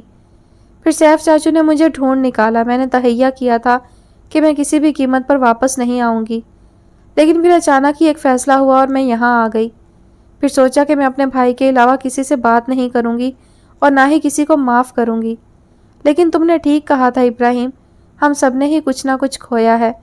میں نے اور میرے بھائی نے اپنے ماں باپ کھو دیے۔ سیف چاچو سے ان کا بھائی، ان کا دوست چھن گیا۔ ولیجہ چچی نے اپنے پرخلوص رشتے گنوا دیے۔ ہم سب کی زندگیوں میں خلا آ گیا تھا، تو پھر میں کون ہوتی ہوں کسی کو معاف کرنے یا نہ کرنے والی؟ اس لیے اب میں سب کو اپنی زندگی میں دوبارہ وہی مقام دینا چاہتی ہوں جو ان کا آج سے 15 سال پہلے تھا۔ وہ موڑی، ابراہیم کی طرف دیکھ کر مسکرائی۔ ہر کام کا ایک صحیح وقت ہوتا ہے اور وہ اس وقت میں ہی بہترین طور پر انجام دیا جا سکتا ہے۔ تمہیں یہاں آنا تھا ہم سب کے درمیان، لیکن قسمت نے اس کا بھی وقت مقرر کر رکھا تھا۔ اور اب جیسا کہ تم نے کہا کہ تمہیں اپنے والدین کے لیے انصاف چاہیے، ویسے اب وکالت کیوں؟ تم تو CSS کی تیاری کر رہی تھی نا؟ کافی کا خالی کپ ایک سائڈ پر رکھ کر وہ جھولے میں بیٹھ گیا۔ اس کی بھی 2 وجوہات ہیں۔ پہلی وجہ یہ ہے کہ میں وکیل بن کر اپنی خاندانی روایت برقرار رکھنا چاہتی ہوں، اور دوسری، تمہیں یاد ہے جب ہم دونوں ایک ہی اسکول میں پڑھتے تھے تو میں اسکول میں تمہاری ایکٹیویٹیز نوٹ کرتی تھی اور گھر آ کر سیف چاچو کو سب بتا دیا کرتی تھی۔ پھر تمہیں ڈانٹ پڑتی تھی تو تمہارے تاثرات دیکھ کر مجھے بہت مزہ آتا تھا۔ تو دوسری وجہ یہ ہے کہ میں ہماری اس روایت کو بھی پھر سے زندہ کرنا چاہتی ہوں۔ وہ مسکراہٹ دبا کر مصنوعی معصومیت سے کہتی ابراہیم سے کچھ فاصلے پر جھولے میں ہی آ بیٹھی۔ جاسوسی کرنے اور شکایت لگانے میں تو تم ہمیشہ سے ماہر رہی ہو، وہ خشمگی لہجے میں بولا۔ پھر سے دونوں کے درمیان خاموشی کی دیوار حائل ہو گئی، جسے اس بار بھی ابراہیم نے ہی توڑا تھا۔ علین، میرے ایک سوال کا جواب دو گی؟ پوچھو۔ اس کہانی میں میرا کیا کردار ہے؟ تمہاری زندگی میں میں کس مقام پر ہوں؟ تم، اس نے سوچنے کی ایکٹنگ کی، تم ملکہ کے سب سے زیادہ وفادار غلام ہو۔ وفادار تو ٹھیک ہے، لیکن غلام تم کچھ زیادہ ہی پھیل نہیں گئی؟ وہ سر جھٹک کر ہنس پڑا۔ تو کیا تمہیں بادشاہ بناؤں؟ وہ طنزیہ مسکراہٹ کے ساتھ بولی۔ ویسے اس میں کوئی حرج بھی نہیں ہے۔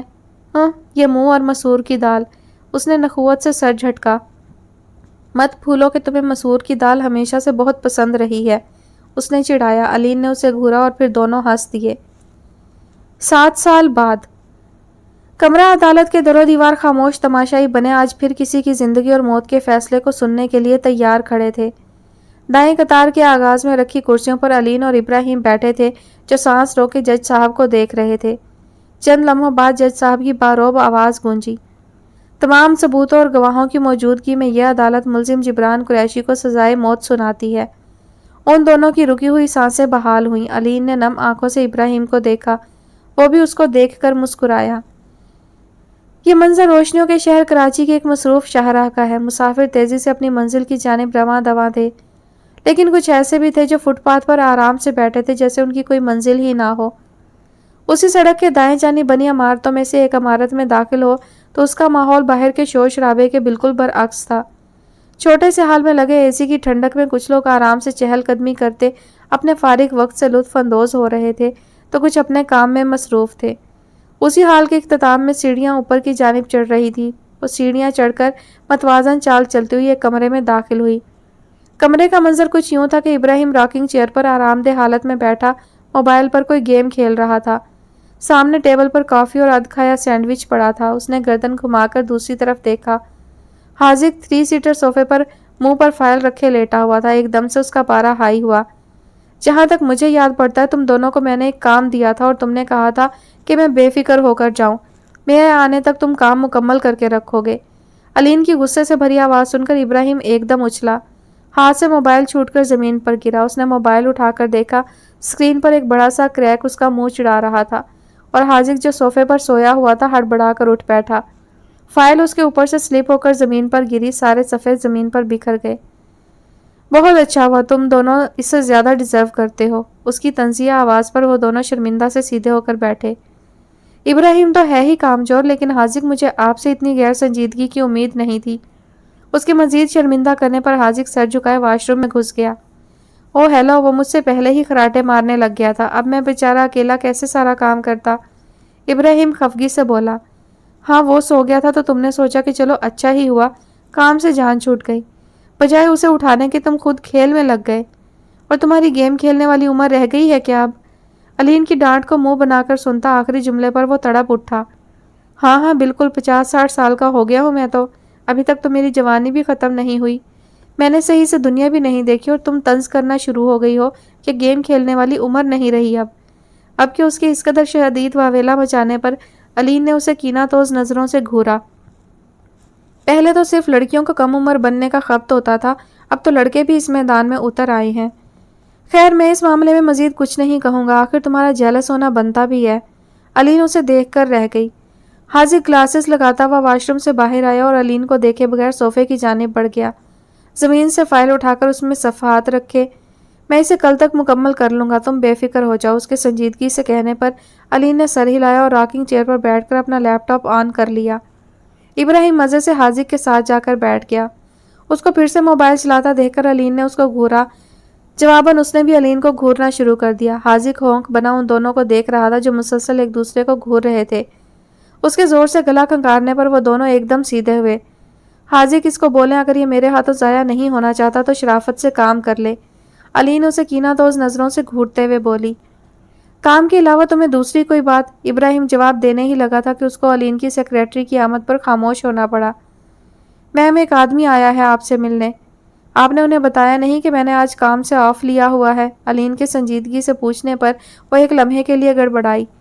میم وہ کہہ رہی ہیں کہ وہ آپ سے ملے بغیر نہیں جائیں گے چاہے انہیں سارا دن ہی کیوں نہ انتظار کرنا پڑے۔ ابراہیم اور حاذق نے علین کو دیکھا۔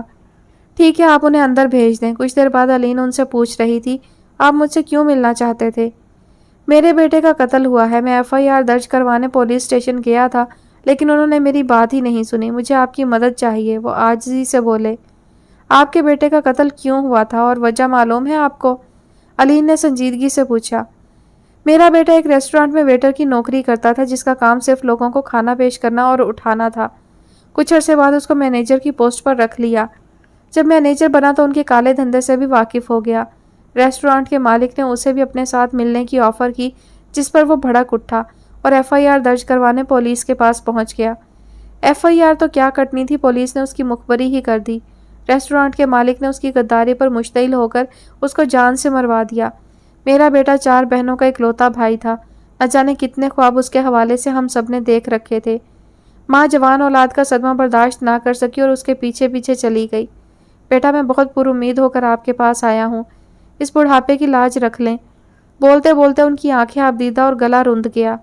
سر جھکا کر بیٹھے وہ مفلسی اور غم کا مجسمہ لگ رہے تھے۔ ان تینوں کے درمیان خاموش نظروں کا تبادلہ ہوا۔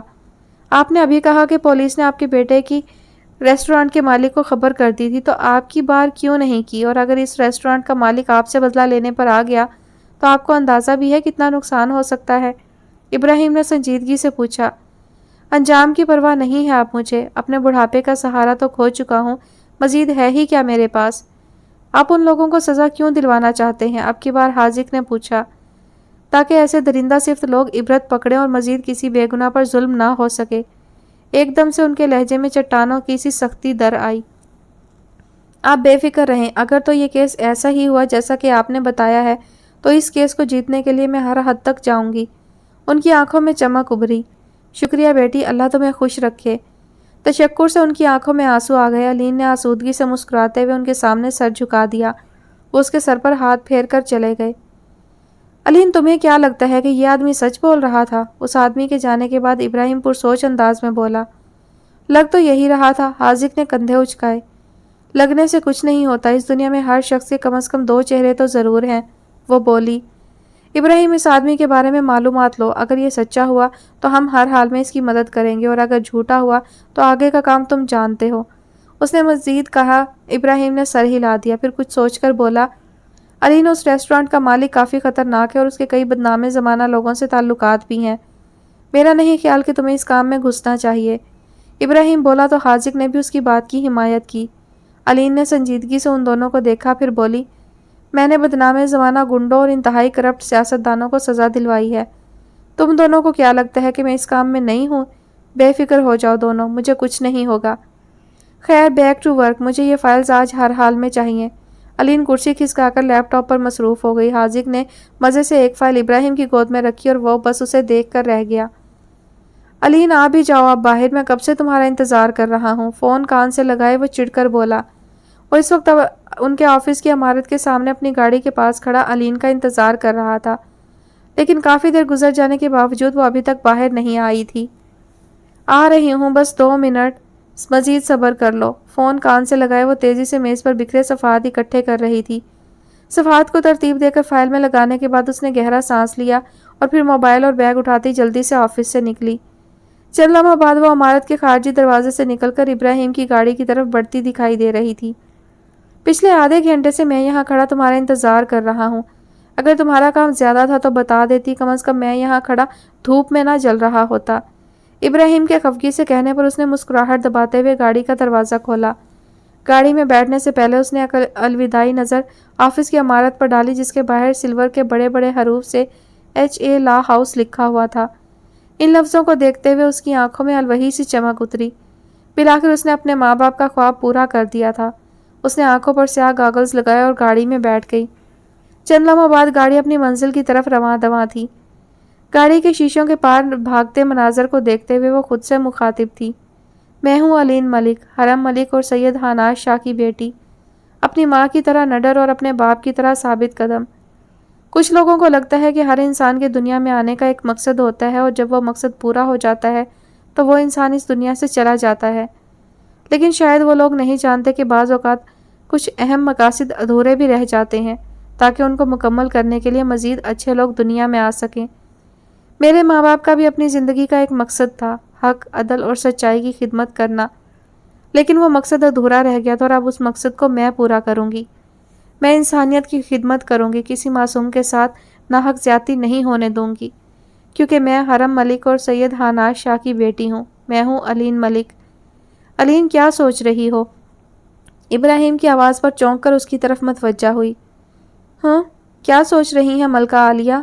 کچھ نہیں، اس نے شانے اچکا دیے۔ سوچ تو تم رہی تھی لیکن شاید بتانا نہیں چاہتی۔ وہ اس کی طرف دیکھتا ہوا بولا۔ شاید، اس نے پھر سے شانے اچکا دیے۔ ابراہیم نے تعصب سے نفی میں سر ہلایا۔ علین نے اس کو گھور کر دیکھا اور پھر وہ دونوں ہنس دیے۔ ختم شد۔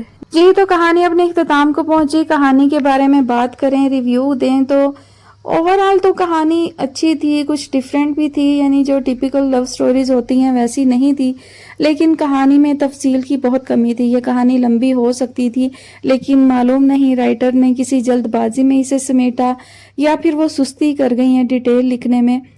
سب سے پہلے تو ہاناش اور حرم کا ماضی بالکل بھی بیان نہیں کیا گیا، یعنی کہ ان کی جو اسکول لائف، کالج لائف تھی جب وہ کلاس فیلو تھے، اس وقت کا ان کے بارے میں کچھ بھی نہیں بتایا گیا۔ ہاناش کی محبت، اس نے کوئی اچھی حرکت نہیں کی تو حرم کا اسے ریجیکٹ کر دینا، جبکہ ہاناش میں کوئی کمی بھی نہیں، چلو ریجیکٹ کر بھی دیا ہو، کوئی وجہ رہی ہوگی، تو نفرت کی وجہ سمجھ نہیں آتی، مطلب وہ اسے نفرت کیوں کرے گی۔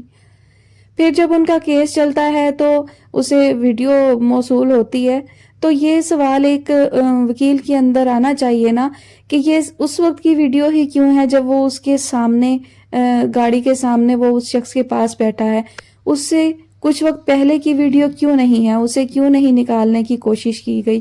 اور ہاناش کو بھی جو ہے وہ ویڈیو نہیں مل سکی، چلو مانا کہ وہ ایک بااثر بارسوخ شخص نے ایسا کیا ہوگا کہ اس کو ویڈیو نہ ملے، دوسری طرف مقابل جو پارٹی تھی وہ بھی سٹرونگ تھی، لیکن حرم کو تو یہ سوچنا چاہیے تھا نا ایز اے لائر کہ یہ صرف اس وقت کی ویڈیو کیوں ہے جب اس کی گاڑی نے اس بندے کو ہٹ کیا ہے، مارا ہے، تو اس وقت کی ویڈیو کیوں نہیں۔ اور دوسرا، وہ شخص گولی سے مارا گیا ہے تو بھی اس کو گاڑی کے سامنے کون پھینکے گا؟ کس کو ضرورت پڑی ہے کہ ایک آدمی جو گولی سے مرا ہے اس کو لا کے اپنی گاڑی کے سامنے پھینک دے؟ یہ ایک سمپل سی سامنے کی بات تھی۔ وہ ایکسیڈنٹ سے مرتا تو کہا جا سکتا تھا کہ گاڑی سے ہٹ کیا، مر گیا، گاڑی سے تو ہٹ نہیں ہوا، اس کو گن سے بتایا گیا، پھر اس کی گن جو ایک پرسنل چیز ہوتی ہے وہ اس کے قبضے سے جو ہے وہ ان تک پہنچ جاتی ہے اور انہیں پتہ ہی نہیں چلتا۔ یہ بھی بہت عجیب اور حیرت انگیز بات تھی۔ اس طرح کے چھوٹے چھوٹے پوائنٹس جو ہیں وہ لازمی رائٹرز کو مد نظر رکھنے چاہیے، یا تو اس کی ایکسپلینیشن کرنی چاہیے کہ یہ سب کیسے ہوا۔ اس طرح سے کہہ دینے سے نہیں ہوتا کہ ایسے کروا لیا گیا، یہ بالکل وہی بات ہو گئی کہ ایسا تو فینٹیسی ورلڈ میں ہوتا ہے، جیسے جادو کی کہانی، چھڑی گھمائی اور جی کام ہو گیا، تو یہ چیزیں جو ہے میٹر کرتی ہیں بہت زیادہ۔ اس کے علاوہ جب ان دونوں کا مرڈر ہوتا ہے تو چھوٹی سی بچی کو وہاں سے کوئی کیسے لے جا سکتا ہے؟ وہ بچی کوئی ان نون، کوئی کامن بچی نہیں تھی، وہ ایک فیمس پرسن کی بیٹی تھی، اس کو کوئی بھی وہاں سے کیوں لے جائے گا اور کیسے لے جائے گا؟ ایسا اس صورت میں ہوتا ہے جب کوئی بچہ لاوارث ہو، جس کے گھر والوں کے بارے میں کچھ پتا نہ ہو، اسے کوئی ترس کھا کر لے جاتا ہے۔ وہ بچی ایک فیمس پرسن کی جو ہے وہ بیٹی ہے اور وہاں پہ اتنا بڑا انسیڈنٹ ہو گیا ہے، پولیس رپورٹر سب کیوں ہوتے ہوئے کوئی اس بچی کو کیوں لے جائے گا؟ اور اگر لے بھی جاتا ہے تو اسے اس کے گھر والوں کو، اس کے والدین کو ڈھونڈنے کی کوشش کرنی چاہیے، ان سے رابطہ کرنے کی کوشش کرنی چاہیے۔ یہ کیسے سوچ لیا کہ ایک بچی کو لے جائیں گے تو اس کے گھر والے پریشان نہیں ہوں گے کیا؟ اسے ڈھونڈیں گے نہیں اور وہ جناب بچی کو لے کے اپنی ساتھ اور چلا جائے کوئی بھی پرسن؟ ایسا نہیں ہوتا ہے۔ اور وہ بچی ریسٹورنٹ میں تھی، کوئی سڑک پر نہیں پڑی ہوئی ملی تھی، اور نہ ہی وہ ایسے حلیے میں ہوگی جس سے اندازہ نہ لگایا جا سکے کہ یہ کسی اچھے گھر کی بچی ہے، تو اس کے لیے پولیس سے رابطہ کیا جاتا، اس کے گھر والوں کو ڈھونڈنے کی کوشش کی جاتی۔ وہ سارا جو ایک پروسیجر تھا وہ بھی رائٹر نے اس کو بھی ایکسپلین نہیں کیا۔ تو ایسے بہت سارے سوال اٹھتے ہیں۔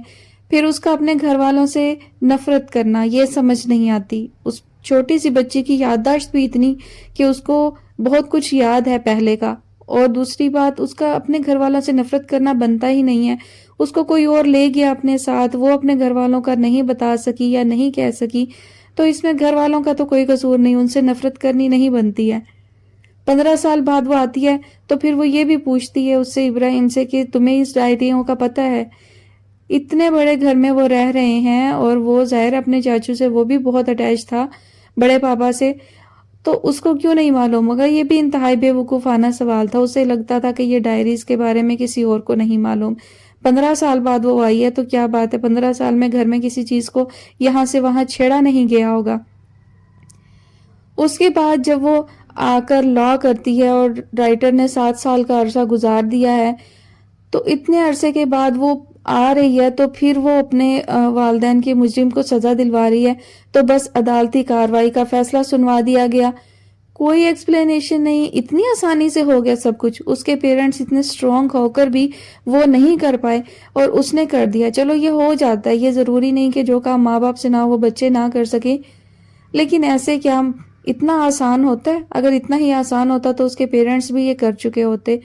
تو بڑی آسانی سے لکھ دیا گیا کہ جی اس نے ان کو سزا دلوا دی، اور اس کو سزائے موت بھی ہو گئی۔ کوئی کاروائی، کوئی چیز، اتنا پرانا کیس آپ کھولو وہ ایسے بغیر کسی کوشش کے ہو جاتا ہے۔ حاذق کا کوئی کردار نظر نہیں آیا، کوئی اتنا خاص سٹرونگ اس کا کردار نہیں تھا، اسے ایسے ہی بس بیچ میں ایک سائیڈ رول کی طرح سے بلا وجہ ایڈ کیا گیا۔ تو یہ چیزیں جو ہے بہت ساری ادھوری رہیں، کہانی طویل ہو سکتی تھی، اس میں ڈیٹیلز ایڈ کی جا سکتی تھی جو نہیں کی گئی۔ اور حرم کو بالکل اکیلا دکھایا گیا، مطلب اس کے پیرنٹس نہیں، اس کے گھر والے نہیں، کوئی بہن بھائی نہیں، کچھ بھی نہیں دکھایا، بتایا گیا۔ ایسے کیا وہ آسمان سے گری تھی؟ کوئی تو ہوتا ہے نا زندگی میں، کوئی بہن بھائی، کوئی پیرنٹس فوت بھی ہو چکے ہوں تو بھی اس کا ذکر تو ہوتا ہے نا، تو بالکل نہیں کیا گیا۔ تو اس طرح بہت ساری چیزیں تھی، میرے ذہن میں جو تھی میں نے وہ بیان کر دی۔ آپ لوگوں کے ذہن میں ایسی کوئی بات ہو تو کامنٹ سیکشن میں ضرور بتائیے گا۔ کہانی کے بارے میں آپ سب بھی اپنی رائے کا اظہار کیا کریں کہ آپ کو کہانی کیسی لگی ہے، کون سی چیز نے آپ کو ڈسٹرب کیا ہے، کون سی چیز آپ کو بہت اچھی لگی ہے۔ یہ اچھا ہوتا ہے، اور ہمارے جو ریویوز ہیں، خاص طور پہ آپ کے کمنٹس، مجھے تو کوئی تب سنے گا نا جب پوری کہانی سنے گا۔ آپ کے کمنٹ سے دوسروں کو اندازہ ہوتا ہے کہ کہانی کیسی ہے، اسے سننا چاہیے یا نہیں، مطلب کسی کا وقت بچ جائے گا نا یار۔ کوئی اپنا وقت برباد نہیں کرے گا اگر اسے لگے گا کہ یہ کہانی جو ہے اچھی نہیں ہے۔ ریویوز دیکھ کر، کمنٹس دیکھ کر وہ ڈیسائیڈ کر پائے گا کہ اسے اس کہانی پر اپنا وقت لگانا چاہیے یا نہیں۔ اپنا بہت سارا خیال رکھیے گا، اور مجھے اپنی دعاؤں میں یاد رکھیے گا۔ انشاءاللہ بہت جلد کسی نئی اچھی سٹوری کے ساتھ حاضر ہوں گی۔ اللہ حافظ۔